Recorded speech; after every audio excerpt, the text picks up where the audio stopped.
Notre thème est le tueur de géants. Mais qui est ce géant? Alléluia. Amen. Qui est ce géant?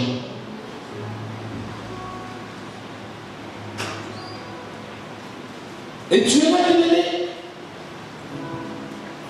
pour tuer un géant, c'est qu'il faut qu'il y ait un combat. Alléluia. Amen. Pour tuer un géant, c'est qu'il faut qu'il y ait un combat. Et bien aimé, dans le combat, c'est qu'il faut nous dire qu'il y a toujours soit de blessés, soit de morts. Il y a toujours de pertes quelque part dans un combat. Est-ce que nous sommes d'accord? Alléluia. Et nous aimerions bien aimé que nous arrivions à comprendre. Amen. Amen. Que nous arrivions à comprendre, bien aimé, le thème que le Seigneur nous donne ce matin sur le tueur de géants. Amen. Amen. Et nous avons vu notre bien-aimé dans la modération ou dans l'introduction parler de David et de Goliath. Alléluia. Amen. En parlant de David et de Goliath, bien-aimé, j'aimerais que nous arrivions à comprendre une chose.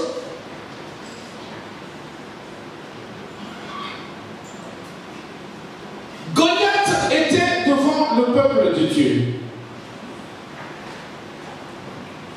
1 Samuel chapitre 17, le verset 39 à 58. Et il était en train de leur poser la question pour dire, sortez quelqu'un, je veux me battre avec. Et bien même, il était en train de lancer un défi devant le peuple de Dieu.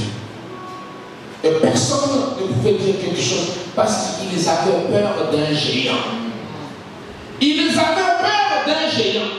Mais eux étaient le peuple de Dieu, mais le peuple de Dieu qui avait peur. Alléluia. Ils avaient peur. Pourquoi ils avaient peur? Parce qu'ils ne connaissaient pas ce qu'ils étaient. Alléluia. Amen. Et bien aimé, il y a un autre exemple, toujours dans la parole de Dieu, dans Genèse 32, le verset 27 à 28. Ici, il y a quelqu'un qu'on appelle Jacob. Bien aimé, Jacob va se battre avec quelqu'un. Mais quand Jacob se bat avec cet homme, cet ange, c'est Dieu, Jacob va à un moment tenir la personne. Et il va dire à la personne, je ne te laisserai pas partir si tu ne vas pas me bénir. Alléluia. Amen. Et là, on va lui poser la question, quel est ton nom? Quel est ton nom? Et Jacob va répondre, je suis Jacob, qui voulait seulement dire celui qui supplante. Alléluia. C'est lui qui supplante. Et maintenant, cet homme va lui dire, non, je ne peux pas te bénir avec cet homme. Alléluia. Bien aimé, un enfant de Dieu, c'est qu'on ne peut pas, c'est que Dieu ne peut pas te bénir avec l'état que tu peux te retrouver et que Dieu n'a pas approuvé.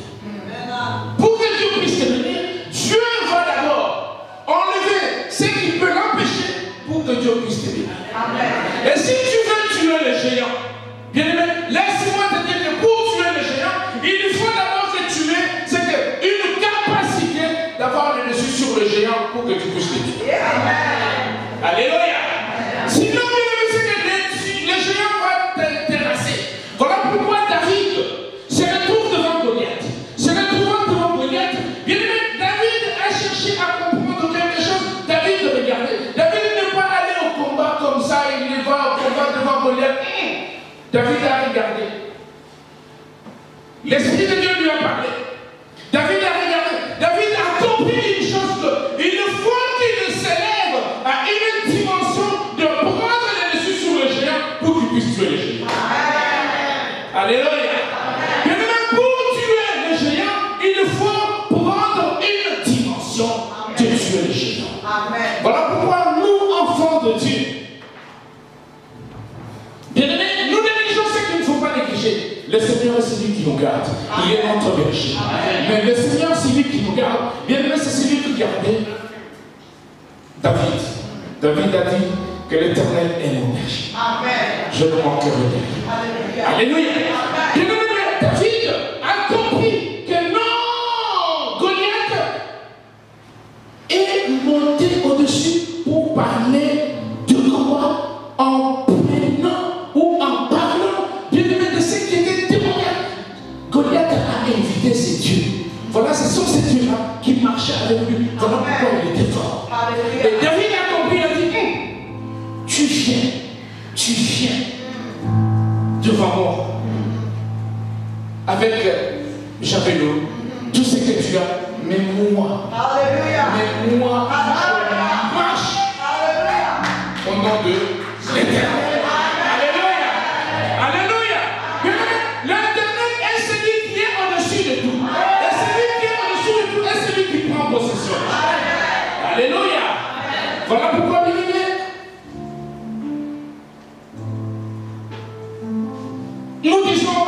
nous disons un verset où nous disons qu'ils nous feront la guerre. Ils nous feront la guerre. Mais ils ne vont pas la vaincre. Alléluia. Le combat est à l'Éternel et la victoire est à nous. Alléluia. Voilà pourquoi, bien aimé, c'est que nous devons comprendre une chose. Nous devons comprendre une chose. Ce combat, ce n'est pas n'importe quel combat. Amen. Amen. Amen.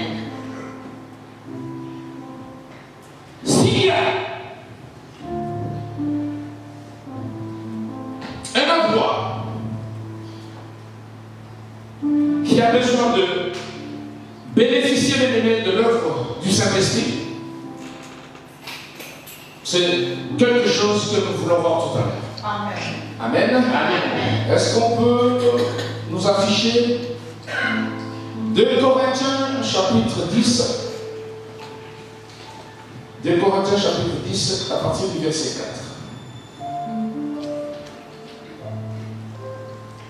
4. Amen. Amen. Si nous pouvons mettre debout, nous allons lire la parole de Dieu.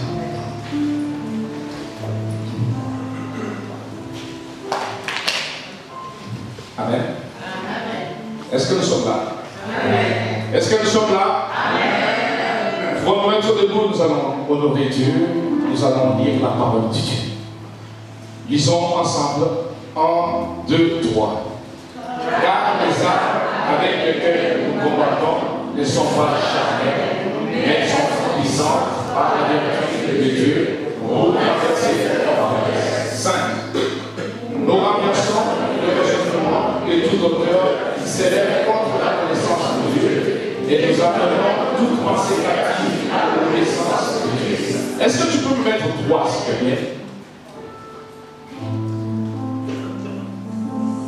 Amen. Amen. Si nous marchons dans la chair, nous ne combattons pas selon la chair. Prenons la parole du Seigneur. Amen. Alléluia. Amen. Bien aimé, nous voyons quelque part que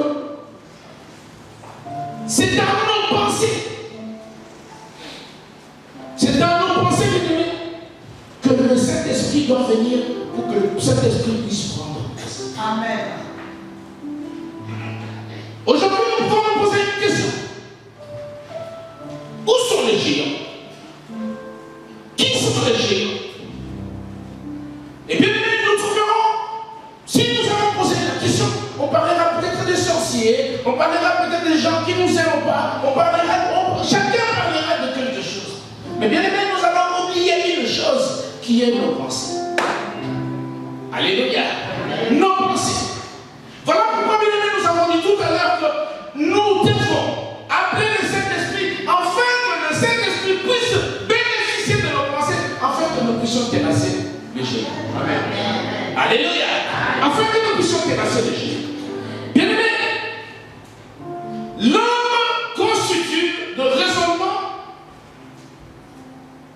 Et ces raisonnements, bien aimé, amènent l'homme à de véritables forteresses qui résistent à l'œuvre de Dieu dans notre vie.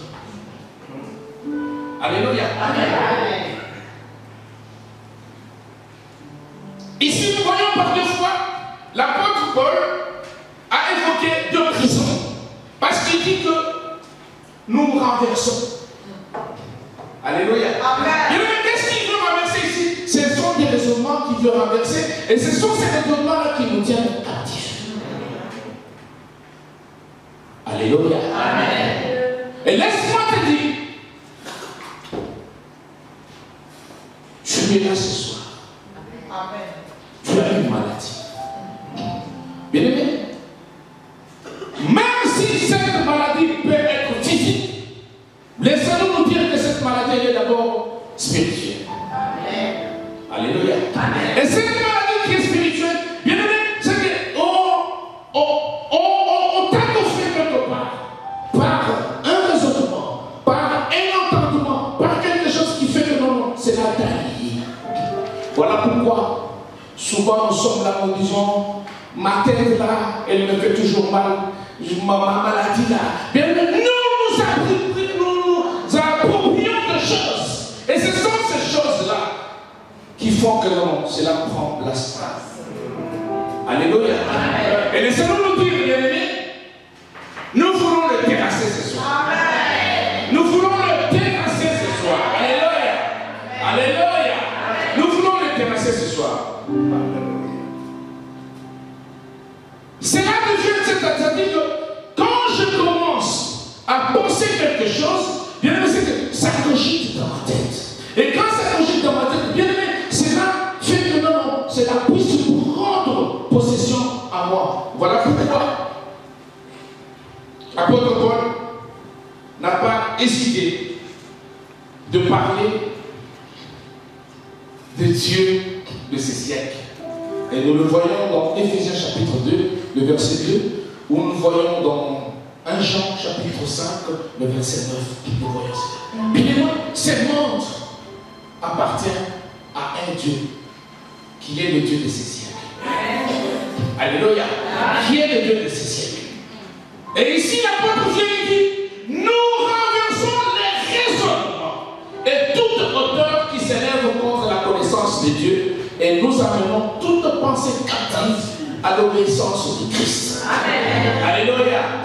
Bien aimé, directement ou indirectement, l'ennemi œuvre dans le but de lier le pensée des hommes avec quoi? Avec de faux raisonnements. Amen. Avec de faux raisonnements.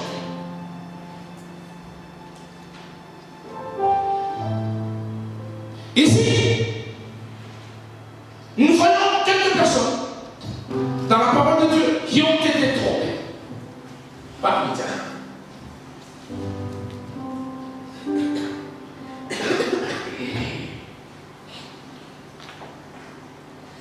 Nous avons l'exemple de Pierre. Pierre est celui qui dit à Jésus, tu es le Christ, le Fils du Dieu vivant. Et Jésus va lui dire, c'est le Saint-Esprit qui t'a révélé cela, c'est mon Père qui t'a révélé. Est-ce que nous sommes d'accord? Et bien, à un moment, quand Jésus va commencer à parler à Pierre, pour leur dire que non, je veux, on va, comment je vais aller à la croix, je veux connaître la mort comme ça. Le même Pierre refuse. Alléluia. Le même Pierre refuse. Et quand Pierre refuse, nous voyons que Jésus va le réprimander. Et Jésus va lui dire, derrière de moi, Satan. Amen. Amen. Et nous voyons un disciple de Jésus-Christ, Judas Iscariote. La Bible dit dans le livre de Jean, chapitre 13, le verset 2, que Judas, qui était inspiré par le diable, il a cherché à faire quoi? À vendre le Seigneur pour quelques pièces. Alléluia. Inspiré par qui? Par le diable. Amen. Amen. Et nous voyons encore, mais il y a beaucoup d'exemples. Et nous voyons un autre exemple dans les livres de Actes des Apôtres, c'est l'exemple d'Ananias et de Saphir. Ils ont décidé de vendre leur terrain pour ramener l'argent. Et le diable va le mentir. Ils vont se dire, ok, on va donner la moitié on va garder notre côté. Et l'inspiration du roi de Dieu. Alléluia. Amen. Et voilà que l'apôtre Pierre va le réprimander. Amen. Amen. Qui? Pourquoi vous avez trompé le Saint-Esprit? Ils étaient libres, c'était leur terrain. Mais ce sont eux qui avaient promis. Et le diable les a menti. Parce que le diable ne voulait que leur perte.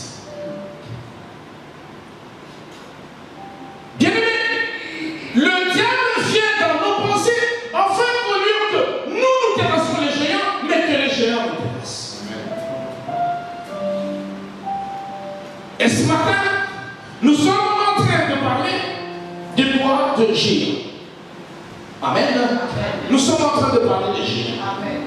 Bien-aimé, comment tu peux, comment je peux terrasser les géants comme Goliath si mon esprit n'est pas élevé? Alléluia. J'espère qu'on est en train de me suivre. Amen.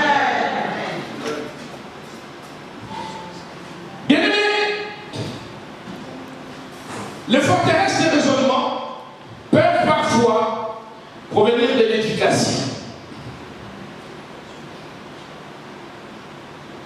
de certaines philosophies, de la religion, voire même d'une idéologie. Vous allez voir, parmi nous, il y a des personnes, quand tu parles, il te montre aussi ce qu'il connaît, parce qu'on lui a parlé. Il le connaît aussi. Mais il connaît contre quoi? Contre la parole de Dieu. Et quand on est appelé, c'est qu'il sait déjà forger, il a construit quelque chose en lui, et ce qu'il a construit, c'est dans ses pensées qu'il a construit. Alléluia. Amen. Voilà pourquoi, bien aimé, nos pensées. Ici, j'ai parlé des idéologies. J'ai parlé de l'éducation. J'ai parlé et il y a aussi de paroles blessantes. De paroles blessantes. Amen. Toi, tu n'es pas intelligent. Mais qui est en train de te dire que tu n'es pas intelligent? C'est ton propre père. C'est ta propre mère. Alléluia. C'est ton grand frère. Amen. Et ces paroles-là, l'enfant grandit en ce moment. Et c'est là que dans ses pensées, l'enfant est en train de forger quelque chose bien aimé. L'enfant est en train de construire une forteresse. Et laissez-nous nous dire, quand nous parlons de forteresse bien aimé, alléluia. Amen. Plateau. Amen. Bien aimé, forteresse, ça veut dire que non, même s'il y a une bombe, ça ne bouge pas. Est-ce que quelqu'un a fait des bombes? Amen. Mais imagine-toi maintenant, bien aimé, c'est que toi, tu crées en toi. Même la parole de Dieu ne peut pas le débloquer. Et cela provient dans tes pensées. Parce que c'est quelque chose que tu as déjà. Mais tu as construit cela. On peut te dire que tu es meilleur. On peut te dire que tu es cela. Mais parce que tu as tellement entendu, parce que tu as accepté ce qu'on t'a dit, bien c'est là. Blocage. Alléluia. Amen. Vous allez trouver le personne. Nous sommes en train de parler des tueurs de géants. Amen. Tueurs de géants. Mais tu ne peux pas avoir un problème. Tu as un problème. Le problème est que tu sais que tu as déjà une idée de toi-même que personne d'autre ne peut pas te changer. Même la parole de Dieu ne peut pas te changer.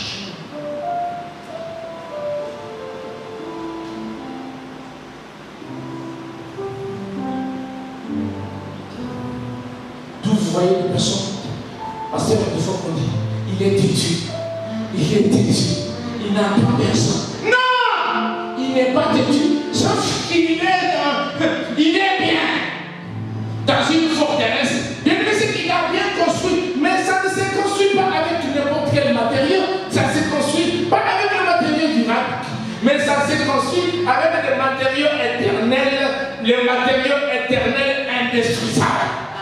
Que seule la parole de Dieu peut détruire. Amen. Alléluia. Amen. Que seule la parole de Dieu peut détruire.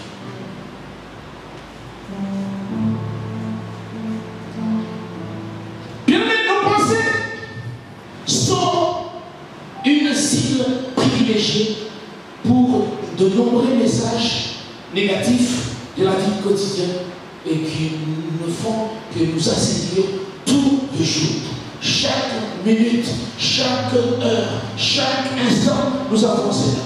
Et c'est si bien, c'est que, comme nous l'avons dit tout à l'heure, c'est que ça contribue à bâtir avec le temps de véritables forteresses de raisonnement.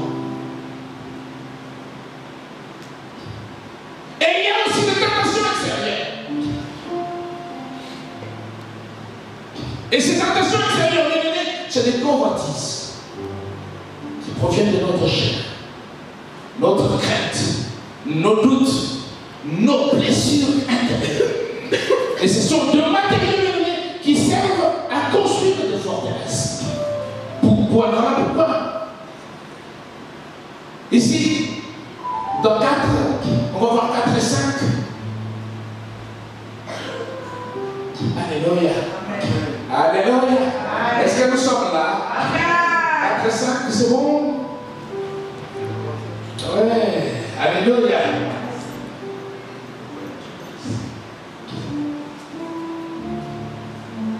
C'est quoi? C'est Amen. Ce n'est pas grave. Ici, les armes avec lesquelles nous combattons ne sont pas charnelles, mais elles sont puissantes par la vertu de Dieu pour renverser les forteresses. Alléluia. Pour renverser les forteresses. Bien aimé,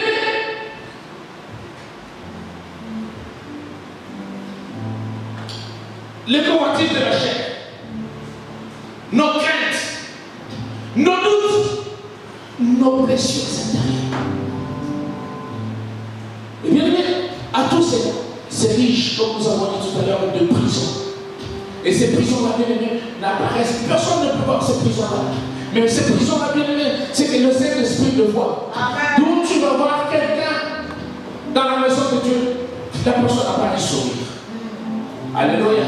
Dans la maison de Dieu, pasteur, quelqu'un n'a pas un sourire. Dans la maison de Dieu, c'est que tu vois, c'est que les personnes, ça fait que les gens viennent dans la maison du Seigneur 5 ans, 6 ans, 7 ans, 8 ans, 9 ans, 10 ans. Ça ne change pas. Pourquoi? Parce qu'ils sont bien. Ils se sont bien parfaits. Alléluia. Ils ont fait ce qu'on appelle forteresse. Et ils commencent à combattre la parole de Dieu. Ils deviennent incrédules tout dans la maison de Dieu. Et comment ils peuvent terrasser de Dieu? Comment ils peuvent terrasser les géants? Bien que tu ne peux pas terrasser les géants avec des pensées négatives. Tu ne peux pas. Alléluia. Tu ne peux pas. Et ici, tellement qu'ils se sont enfermés. Nous sommes en train de parler de tuer les géants. Vous allez me dire, mais pasteur, pourquoi vous parlez de tout ça? Mais oui, bien aimé. Avant d'arriver comme David était un homme épanoui. Parce que David avait Jésus. David était épanoui. Parce que David pouvait voir Goliath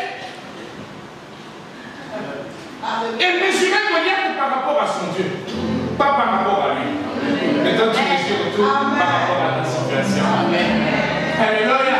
Tu mesures tout par rapport à ta situation. Tu mesures tout par rapport à ce que tu vois. Tu mesures même une maladie que tu peux dire au nom de Jésus. Parce qu'il m'a dit que vous imposerez le main au malade, le malade sera guéri. Et je n'ai pas une autre puissance qu'obéir à sa parole. Et obéir l'obéissance à sa parole. Et la guérison pour l'Église. L'obéissance à la parole de Dieu et la guérison pour l'Église. Vous imposerez le même au malade, le malade sera guéri. Je n'ai rien d'autre à faire que déposer le main et lui-même cacher. Alléluia. Et bien aimé, cet enfermement que nous avons souvent, cet enfermement, bien aimé, fait que ça nous fait au jour le jour de plonger dans une profonde souffrance. D'où tu arrives dans la maison de Dieu, là où il doit y avoir la joie, là où ce n'est pas la sœur la joie, hein? Sœur la joie ce n'est pas toi. Alléluia. Là où il doit y avoir la joie, bien aimé, nous trouvons dans la maison de Dieu, il n'y a pas de joie. Là où il y a la paix, vous trouvez dans la maison de Dieu, il n'y a pas la paix. Alléluia. Pourquoi? Parce que bien aimé, nous avons peur des géants. Et ce soir, est-ce que tu peux dire à quelqu'un qui est à côté? Ils sont terrassés. Ils sont terrassés. Ils sont terrassés. Ils sont terrassés.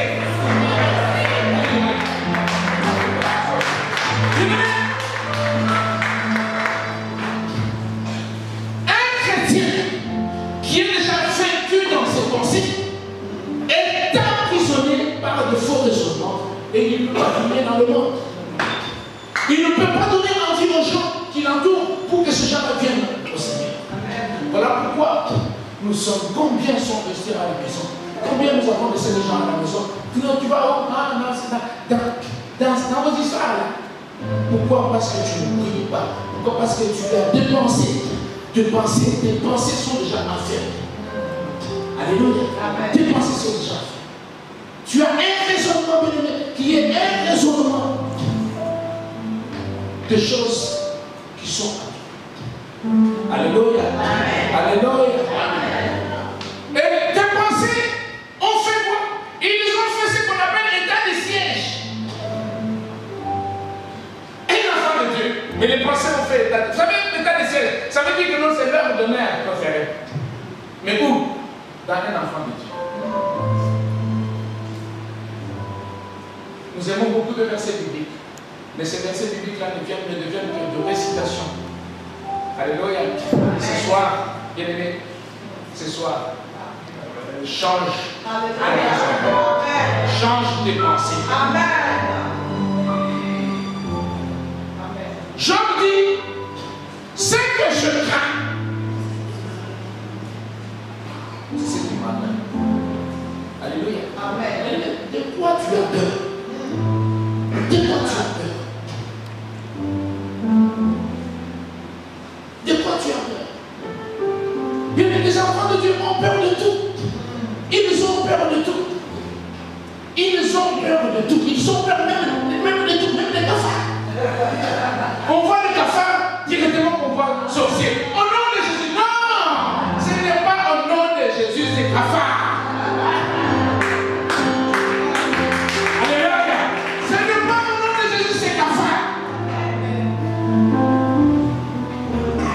Je peux pas dire quand tu vas suivre ces cafards-là, ça va fuir. Pourquoi parce que c'est cafards? Alléluia. C'est cafards. Et tout cela pourquoi? Bien aimé, parce que nous sommes vaincus. Par quoi? Par la tristesse. Nous sommes vaincus par... Tu trouves les enfants de Dieu. Un enfant de Dieu qui se sent vaincu. Un enfant qui se sent vaincu. Mais Dieu a dit que nous sommes plus que... Nous sommes plus que... Récitation. Récitation. Alléluia. Récitation. Tu n'es pas plus que vainqueur. Tu n'es pas plus que vainqueur. Parce que c'est lui qui est à moi le plus fort que c'est lui. Alléluia. Alléluia. Et bien aimé, ici, oui, ici, nous allons voir que l'apôtre Paul va évoquer, il me reste 10 minutes, oui, l'apôtre Paul va évoquer une situation conflictuelle qui fait rage dans nos pensées. Nous sommes dans le livre de 1 Pierre chapitre 2, de verset 11. Ici, l'apôtre parle, il dit, bien-aimés, je vous exhorte, comme étrangers et voyageurs sur la terre, à vous abstenir de convoitises charnelles qui font la guerre à l'âme. Alléluia. Dans d'autres versions, il est écrit qui font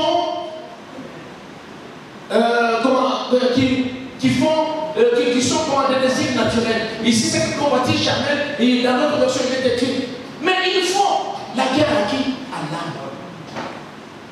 Et c'est cette âme-là que nous disons ton âme est bénie l'interprète. Mais quand nous avons dans sa présence, c'est notre âme qui les loue. C'est notre âme qui les bénit. Et notre est entière suit. Et David est en train de parler à son âme. Il dit, pourquoi mon âme tu t'es? Pourquoi tu t'es? Pourquoi? Tu t'attends pourquoi? Tu t'attends pourquoi? Mon âme tu as peur de quoi?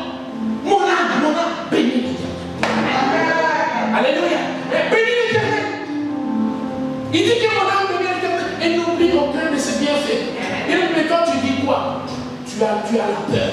Tu marches avec la peur. Tu marches avec la peur. Déjà que tu marches avec la peur, tu veux que le diable fasse quoi? Il ne te suit.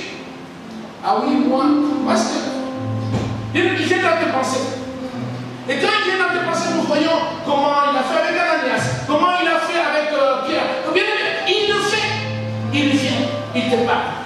D'où tu peux voir quelqu'un comme ça qui te regarde comme ça. Mais pourquoi il m'a mal regardé? Il ne t'a pas mal regardé, il t'a bien regardé. Alléluia. Ce sont tes pensées. C'est le raisonnement que tu as que tu trouves qu'on t'a mal regardé.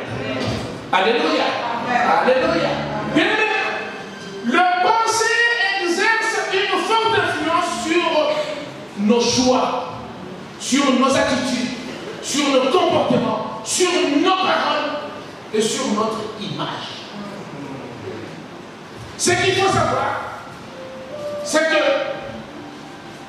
nos pensées peuvent être changées et renouvelées. Amen. Amen. Amen. Dans Ephésiens chapitre 4, si la mémoire le donne, le verset 1, il dit, à partir du 19, il dit, vous, ce n'est pas ainsi que vous avez appris Christ. Si du moins vous l'avez entendu, et si conformément à la vérité qui est en Jésus, c'est en lui que vous avez été appelés à vous dépouiller de votre vieil homme. Alléluia. À renouveler de quoi? À vous dépouiller déjà de vieil homme et à renouveler votre intelligence. Alléluia. Alléluia. Le renouvellement de l'intelligence. Bien même, le renouvellement de l'intelligence, c'est le renouvellement de nos pensées. Si tu n'as pas renouvelé tes pensées, si tu n'as pas renouvelé ton intelligence, bien même, tes pensées peuvent te tromper. Et nos pensées nous trompent souvent. Il y a des spécialistes. Moi, les pensées lui disent, ah, tu vois un peu comme tu as chaud là. C'est que non. Ou comme tu as un petit peu froid là, il faut prendre un filet et prendre l'air de l'État. Non. C'est des pensées, mais pourtant, alléluia. C'est le Seigneur seulement qui est en train de te dire seulement attention, ton corps ne t'appartient pas. Alléluia. Oui, seulement il te dit seulement que ton corps ne t'appartient pas. Et quand tu sens un peu, Seigneur, tu m'as dit que j'impose le main. Mais le cerveau que j'attends là, maintenant, lui, c'est qu'il te répond. Pourquoi? Parce que le corps lui appartient. Bien, mais le corps ne t'appartient pas. Le corps appartient à celui qui l'a créé. Amen. Mais c'est ce corps-là que nous refusons pour donner à Christ. Et c'est ce corps. Alléluia. Amen. Bien aimé, quand je pense que je dois réussir dans ma vie, ce n'est pas une fatalité. Ce n'est pas une fatalité. Mais je vis avec une certaine peur. Je vis avec une certaine angoisse. Je vis ce que. Il y a des personnes, des spécialistes, pasteur, qui ne s'aiment même pas. Lui-même, il ne les aime pas. Déjà, moi-même, quand je ne m'aime pas, moi, je vais aimer l'autre. Moi-même, quand je ne m'aime pas, comment je peux même aimer l'église? Je ne m'aime pas déjà moi-même. Il y a des personnes, des spécialistes. Tu lui dis, ah, tu es belle, pour moi, belle. Oui, mais tu es belle. Parce que la parole de Dieu me dit que tu es la plus belle créature que Dieu a créée. Tu es la plus belle créature. Mais cette plus belle créature, c'est le Fils de Dieu. Oh, maman, tu exagères. Maman, tu n'as pas vu comment. Non, tu es la plus belle. Amen. La créature la plus belle, c'est toi. Et déjà, quand tu n'acceptes pas que tu es la créature la plus belle, comment tu peux accepter l'autre? Alléluia. Amen. Alléluia. Amen. Voilà. Il y a des personnes. Ils ne s'aiment pas. Il a même peur de la mort. Alléluia. Amen. Je parle pas de la mort physique. Et je parle cette fois-ci de la vraie mort. Vous savez, la vraie mort, c'est le brisement. Amen. Amen. Le brisement. La vraie mort, c'est le brisement.